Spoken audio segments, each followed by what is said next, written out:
Hello. Hello, everyone. I welcome you to the webinar on fundamentals of applying to a scholarship. Before we begin, I just want to introduce the speakers briefly. So, I am Damini. I'm the co-founder of WeMakeScholars. So, I have won a full scholarship for my studies in the UK, and that's the reason I thought I'll share some tips with you today on how do you go about winning or applying to a scholarship, and before everything, exploring the scholarship. Yeah. So on the other hand, we have Rishabh with me here, and Rishabh is country head of Prodigy Finance in India, and Rishabh has also completed his education from London Business School, and Rishabh will be talking about Prodigy Finance as a whole and the scholarships they offer. So Prodigy Finance very recently has started offering scholarships, and this year specifically, they're offering scholarships for many students. And Prodigy Finance also is a very good education loan options for students. Yeah. So before we go ahead with the session, one more thing: if you have any questions during the session, you can type it below the YouTube video as comments, and we will be taking it up at the end of the session. Yeah. So let me begin with the session. So I'm going to talk about fundamentals of applying to a scholarship. So before everything, the most important thing is exploring scholarships. So before you apply or take the next step to win a scholarship, you need to find out what are the different sources where you can explore scholarships from. So here you could really expand and look for opportunities virtually anywhere. Your university, your professors, and it's a good chance that they have already experienced what you're going through. So your professors can provide you some inside information. And if you're not yet in the university, you need to look for information on scholarships everywhere. It's a website, it can be government website of your country or the destination country. It can be trusts, it can be foundations, individual philanthropists, NGOs, and corporates. Yeah. So these are like few examples of the different bodies who can help you with these scholarships. And so a little bit about what kind of scholarships do you look for? So scholarships are offered on different bases. So there are need-based scholarships which are given if your family is not financially sound enough to support your education. That's like need-based scholarship. And then you have merit-based scholarship. If you're a very meritorious, bright student, universities will give you scholarship due to your academic background. Yeah. And then there is like specific subject area. So if you're going to pursue research on, let's say, cancer research, and if some philanthropist who has experienced or has lost his family member due to cancer, a lot of such philanthropists give scholarships for research in that particular area. Mostly these scholarships are in the field of health, but there are scholarships in the other fields as well. If I talk about Anita Borg Institute, they offer you a scholarship for studying computer science research. Then there are scholarships based on your extracurricular skills. So in that, I mean, there are scholarships based on if you had been a very good sports player or a footballer in your high school, and you have represented your school. So if you justify yourself as a very good sports person, you can get sports scholarship as well. So these are the scholarships based on your extracurricular skills. And then there are scholarships which are gender based, so which are mostly for females. So there are a lot of foundations and trusts which offer scholarships specifically for female students. So girls out there who are listening to us in the webinar, they can apply for a lot of such scholarships, and I'll tell you the source where to find these. Yeah. Developing countries scholarships. So there are trusts and foundations even in developed countries who want to promote education in developing countries. So as part of CSR activities of corporates also, they give funds for developing country students to study preferably in developed countries, third world countries. Yeah.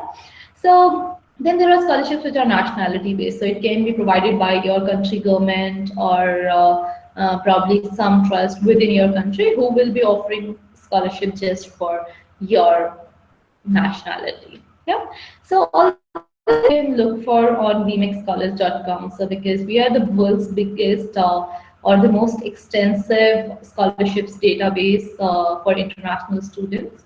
So we list scholarships from all these sources, and these scholarships are provided on different bases. So you can use WeMakeScholars.com, just go to scholarships and you can look for the scholarships.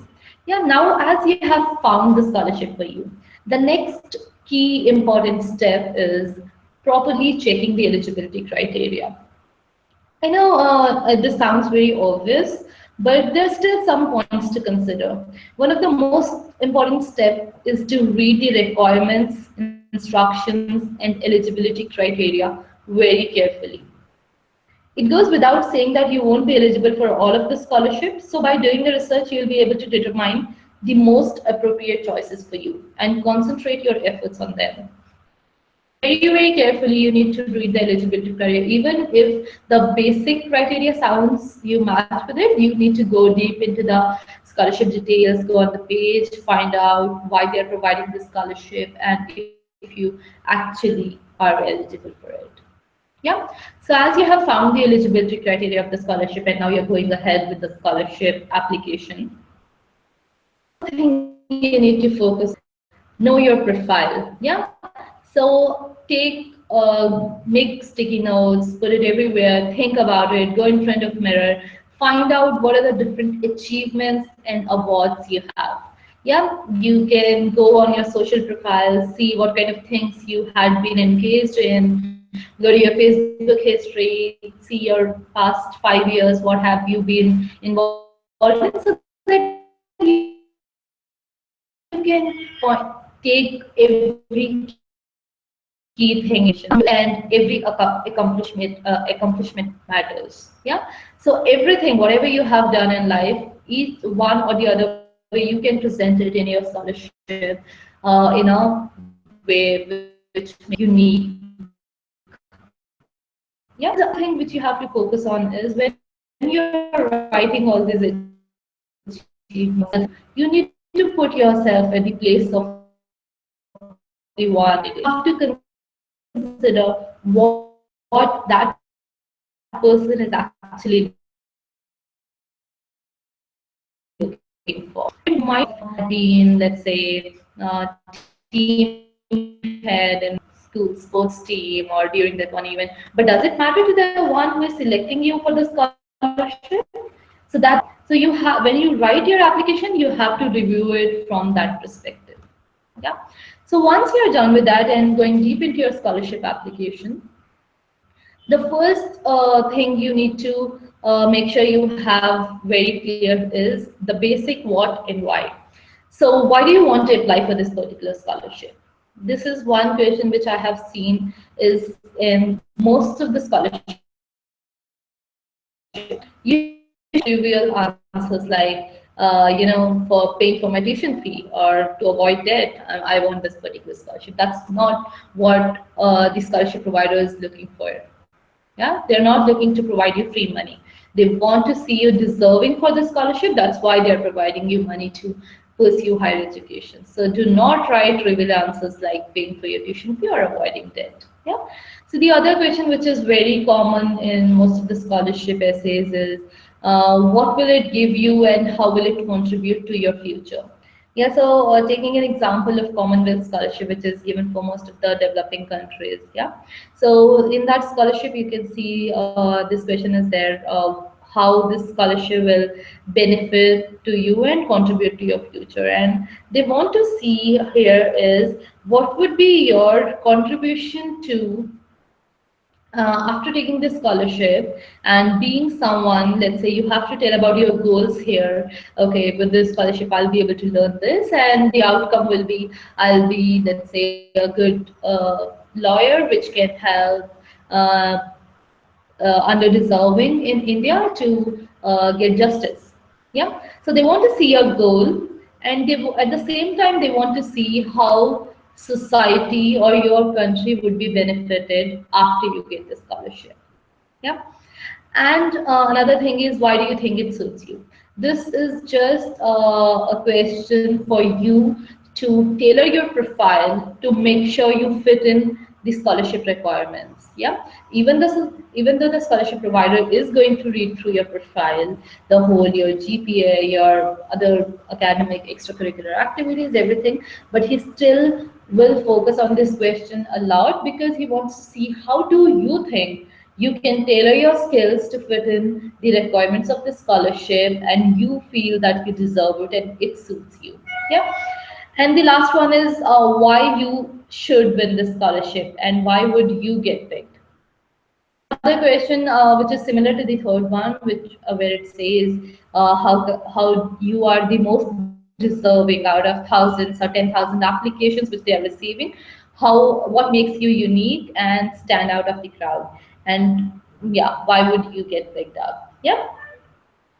Points which you should be focusing on, even though if this question is not particularly mentioned in a scholarship application, you should make sure that you indulge the essence of it in your application because that's what matters to each and every scholarship provider. Doesn't matter what's their motive to provide the scholarship. Yeah. So the last one, you need to research the motivation of the scholarship provider. So this is something which I feel most of the students they don't know. They go on the scholarship application and then they start writing about themselves, mentioning how they are unique, why do they want the scholarship, everything from their end. Think about it from the other end, the person who is providing. So I give you an example at the beginning of this session that a person who has lost his, let's say, wife or daughter or mother due to cancer, let's say breast cancer. Yeah. So that person is providing a scholarship to promote research in breast cancer. Yeah, so you need to link with his story. In your application, you need to mention how does it matter for you the most to get indulged into a research in breast cancer. It should not be just your, so you need to get a personal touch here. It should not be just, it sounds like a good research area and there is a lot of opportunity and I think we still need to discover a lot of drugs for breast cancer. No, you need to tell here, why does it matter to you? Why did you choose to pursue your research in breast cancer? You can give an example that your far relative or your far friend had to go through all this pain, and that's why you feel you need to apply for this scholarship or you need to pursue this research area and come up with a good solution in future. Yeah, so these kind of answers will give the provider a sense that you are very, very serious about this research area and you're not just doing it for money or making money or making a good career in future. You experience that pain and your motivation is very different other than just getting a free money or making a good money in future after earning this scholarship. Yeah. So that's it from my side about. So I have to summarize. I have told you about how do you explore scholarships. I have told you about how do you check yourself about fitting into the scholarship and what are the key things a scholarship provider looks for in the application. So I'll just answer one or two myths which people usually have. So people usually generally think that scholarship is all about GPA or merit. So I'll just go back to my slide. As I mentioned here, there are different kind of scholarships which you can take. It's not just about merit. Yeah. So it can be about the interest area or the need or about different activities. It's not just about merit. Yeah, so that's one myth which you should keep away. The other thing is most of the students, if they don't understand the eligibility criteria, they don't ask the scholarship provider and they feel they won't get a reply or their question is stupid or something like that. No. So you make sure if you're not clear about anything after reading the eligibility criteria, you can email the scholarship provider. And on WeMakeScholars.com, we offer you a feature called Email Official, which you can use to directly email the scholarship provider and ask for queries. You can check for that feature. Yeah. Right. So I think I'll pass it on to Rishabh now, and Rishabh will explain you about the different scholarships which Prodigy offers and about the Prodigy Finance loan. Yeah. Up to you, Rishabh.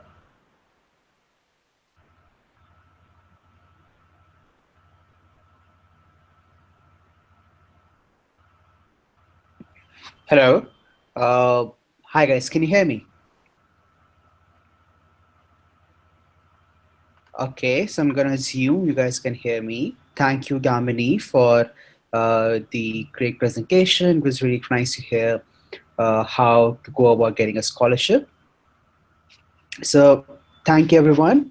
I'm Rishabh Goel, and I'm very happy to be here with WeMakeScholars. I work with Prodigy Finance and the business development team, and I'm here to talk about how to finance your studies abroad. So Dominique talked a lot about scholarships. Scholarships are great.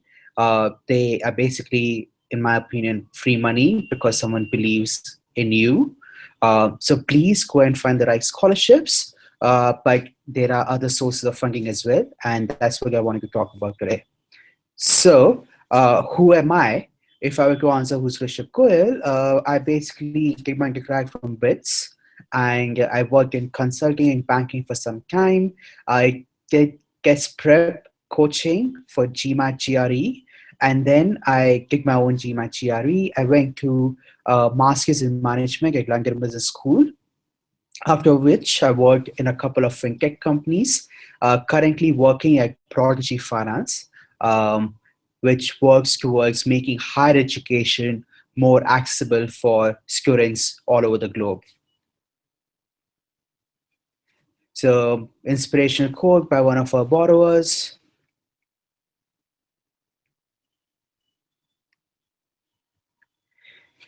Cool. So when we talk about how to finance a study abroad, I broadly touch on three sources. Number one is scholarships. Number two is personal or family savings. And number three is education loans.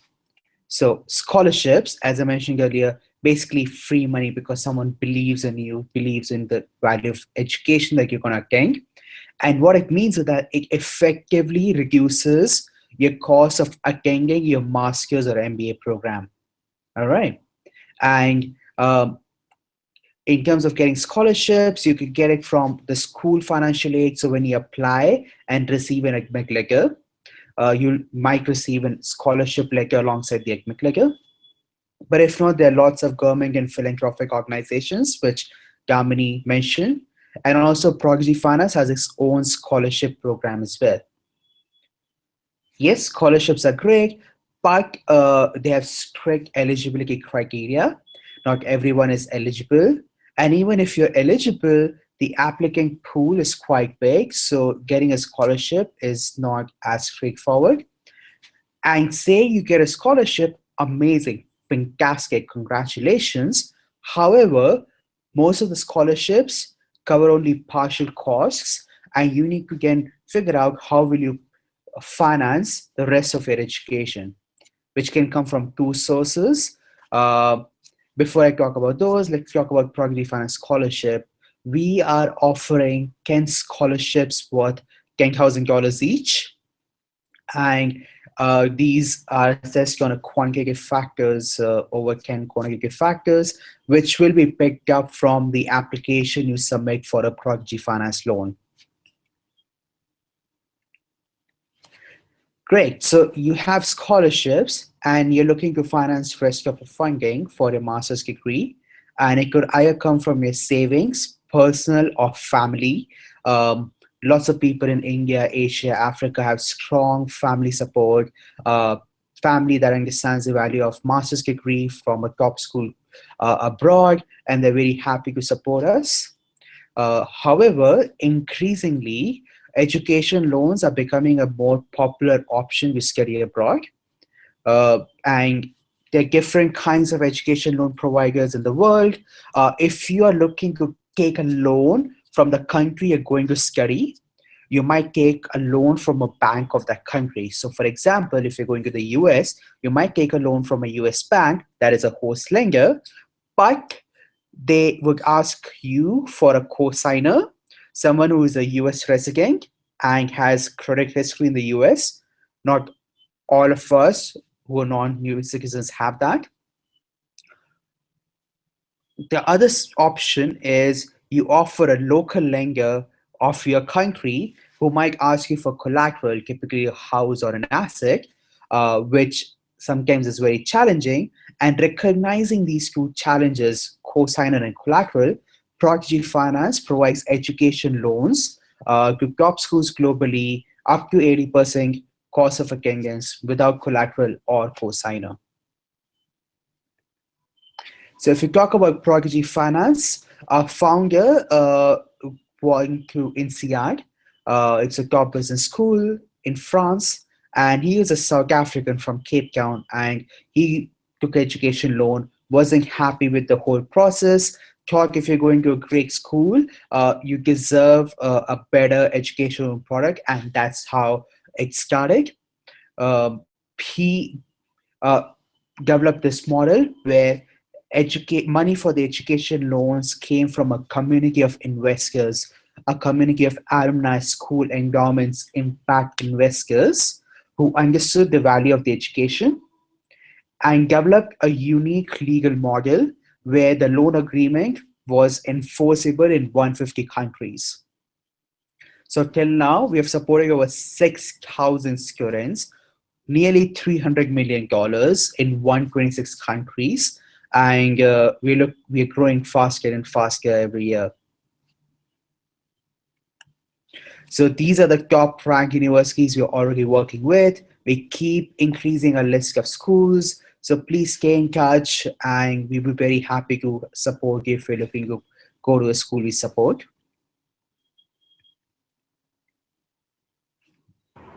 Another inspirational quote.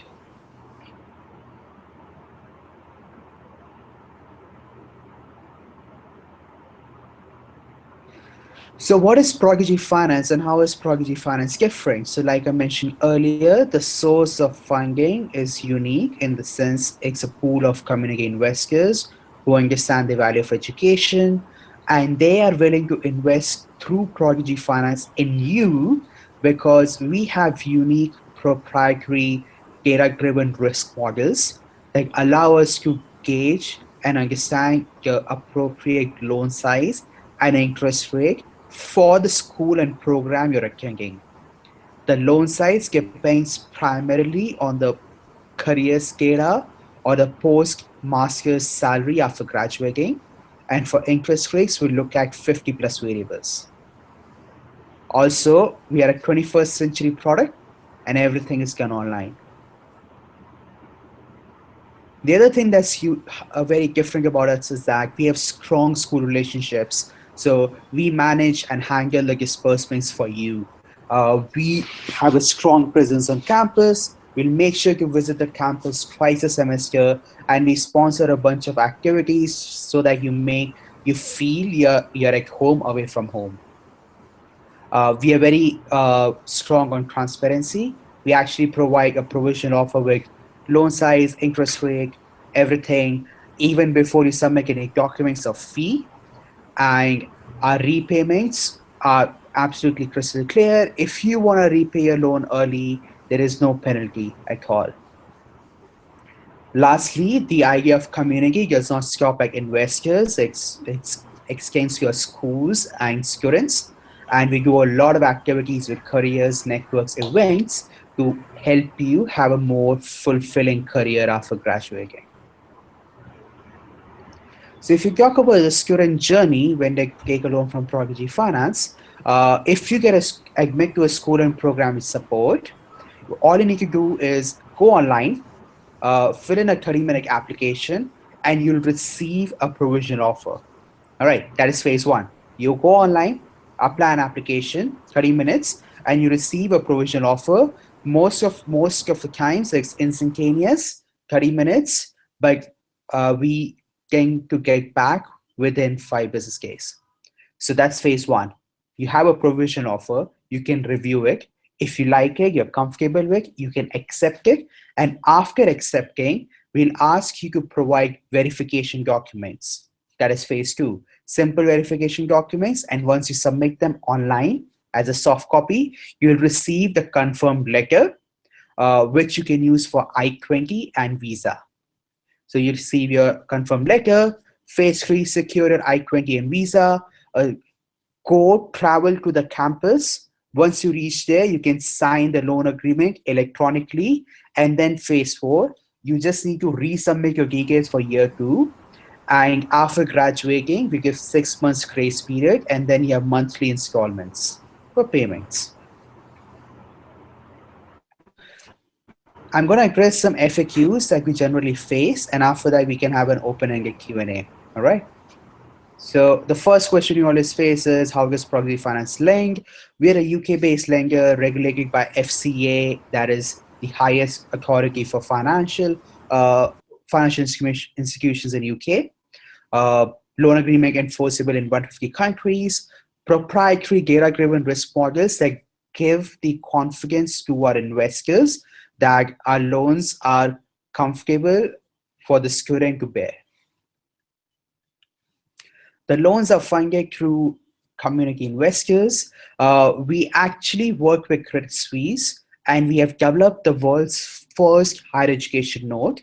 That's the world's first financial instrument for an impact investor to invest in higher education, such as masters or MBA students like you guys.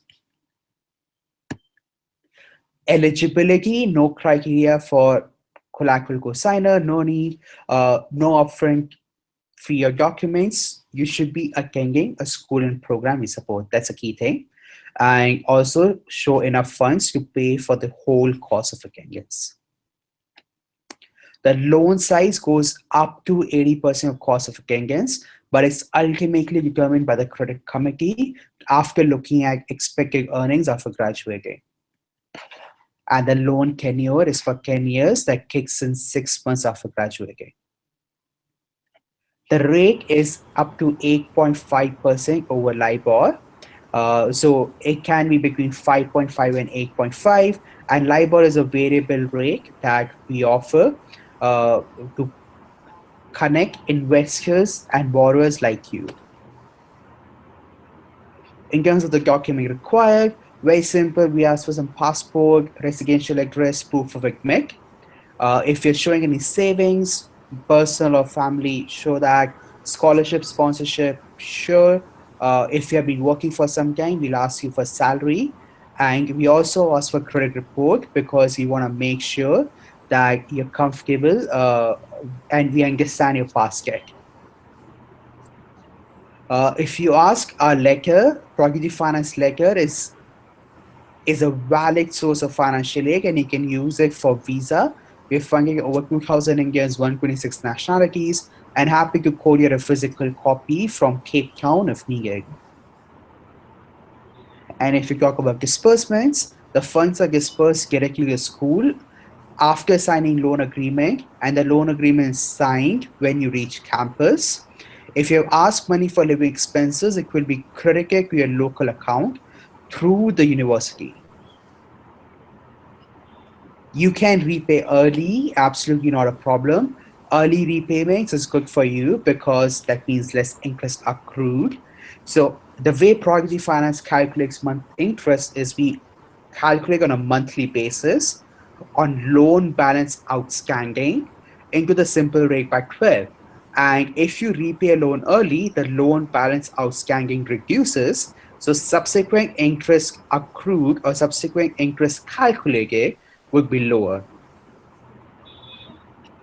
Cool. So that was for some FAQs. I really want to start my concluding my presentation by saying that if you are thinking about Prodigy Finance, at the heart of everything we do is a community. It reflects that you have no collateral cosigner required. We have strong school relationships that improve your quality of life while on campus. Uh, Early repayments, so you can save a lot of money and interest. And lastly, careers. We help you get a more fulfilling job after graduating. Yeah, so we grow through you. Our investors are able to support students whose education they understand. Schools obtain better students, and you guys are able to access education you previously wouldn't have been able to. So this is a Prodigy Finance team. As I said, the founders are from NCR. I went to LBS, everybody in our team went to these schools. So we definitely understand the quality and the value of studying at a top school globally. And we're very happy to, like, I'm happy to answer your questions in the Q&A. So the Prodigy Finance believes that getting to university should be the challenging part, not funding a study abroad. Great. If you have more questions, this is the time to ask them.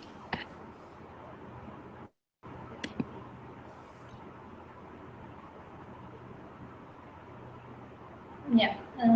Hello. Am I live? Yeah. So, Rishabh, can you hear me? Yes. So there have been few questions which we have received over the YouTube chat as well as over emails.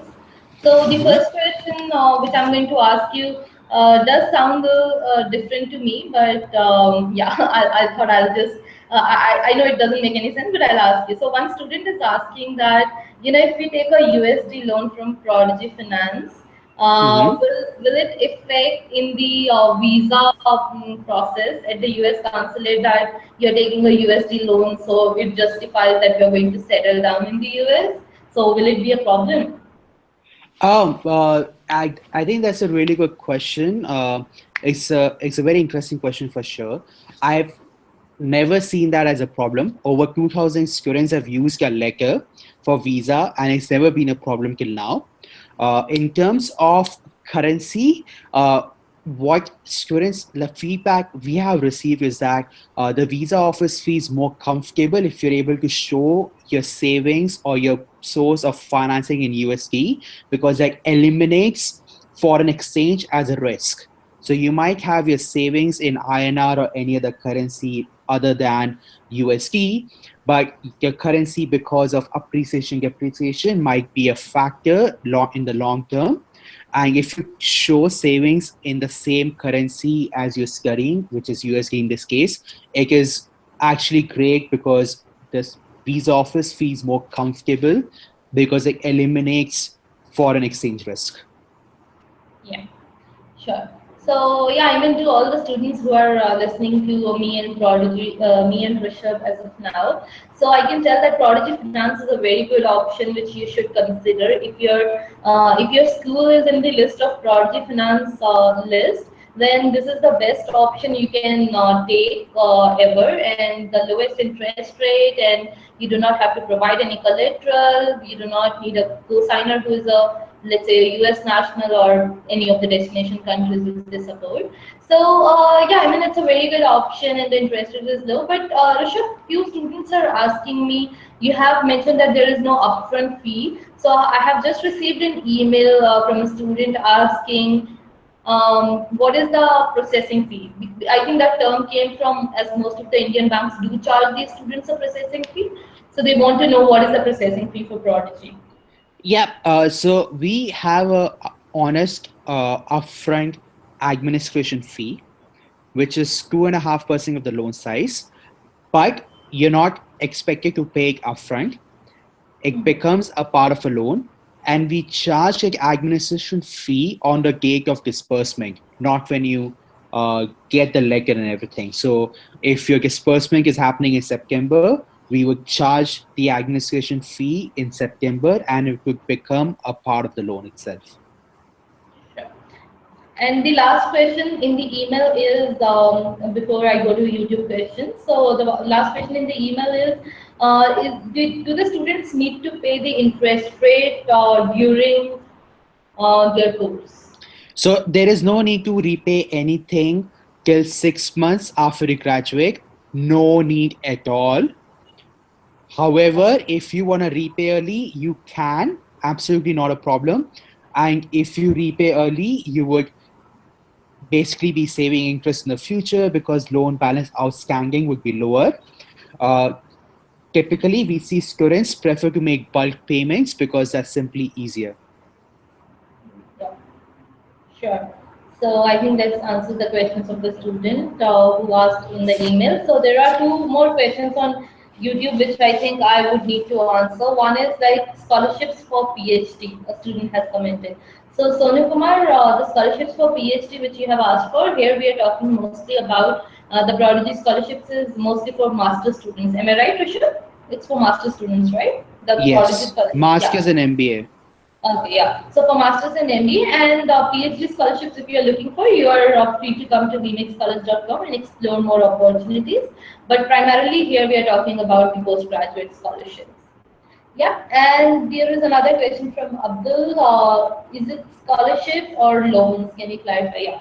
So Abdul, we have been talking here over the session. I think you had been following up from the start of the webinar. So we spoke about both the scholarships and the loan. So Rishabh mentioned about the scholarships of $10,000 each, which Prodigy offers. And I spoke about scholarships in general, then how can you explore and how can you apply for scholarships all around the world and what are the different sources. And after that, we spoke about the loans.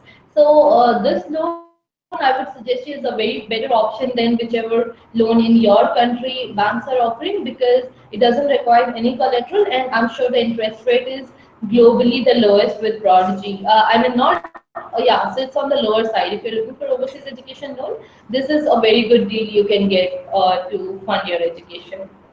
Yeah. So that's it. So these are the two questions. Yeah. So I would just give a concluding remark. Again, I'm specifying we have been working with Prodigy since a while now, and I have seen the students whose universities are in the list of Prodigy Finance. They're like extremely happy, and they do not even look for any other options because it doesn't make any sense to look for anywhere else because the terms are very good with Prodigy. The interest rate, the processing is so fast, which I'm sure most of the public banks in any country they do not do like processing fast, and also you need not go chase bankers, go to the branch again and again. So you can do the whole process online. It's really quick, and interest rate is low, and yeah, and there is no upfront processing fee. So Rishabh, I would just suggest you that add on more and more colleges because students just request us every day. My college is not there or my department is not there in Prodigy's list. When are they going to add it? So, yeah.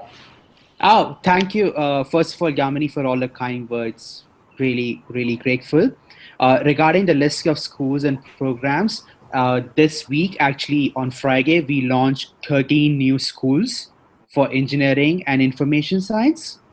Mhm. And we will be launching a few more schools later this month. So hold on, we are working towards more schools to be supported. Sure. So I think yeah. So that's the thing which it's a very great news for all the students whom the new schools which you have added. So yeah. So that's it. So Rishabh, do you want to add on something to this end or? Oh, I just wanted to thank you guys for the opportunity, for the kind words, for working together towards making uh, enabling students with more information about financing their masters without a collateral. And I think scholarships is a great option for that. We highly encourage that. Of course, Damini and We Make Scholars are an expert on those things. Damini herself got a 100% scholarship for UK. And in terms of education loans, if you're curious or just want to learn more about Prodigy Finance, I would highly recommend please go to our website and read about us. You can also find a list of schools we support out there. And as I mentioned earlier, we just launched 13 schools this week, and we're going to launch a few more later this month. So stay in touch. If you don't find a school right now, please email at info@prodigyfinance.com, and we'll get back to you with a response super quick. Sure. So thank you, Rishabh. So guys, before signing out, I have shown on my screen. I hope you can see it. So all the further details, any inquiries, it can go directly to info@Prodigy Finance, and if there is the queries regarding scholarships, you can send it to our education loan manager at ishitar@wemakescholars.com. So it's on your screen. We'll be sending you the copy of the slides in your email as well. Yeah, sure. Thank you. Signing off. Yeah, bye bye, Rishabh. Thank you all. Bye. Yeah, bye bye.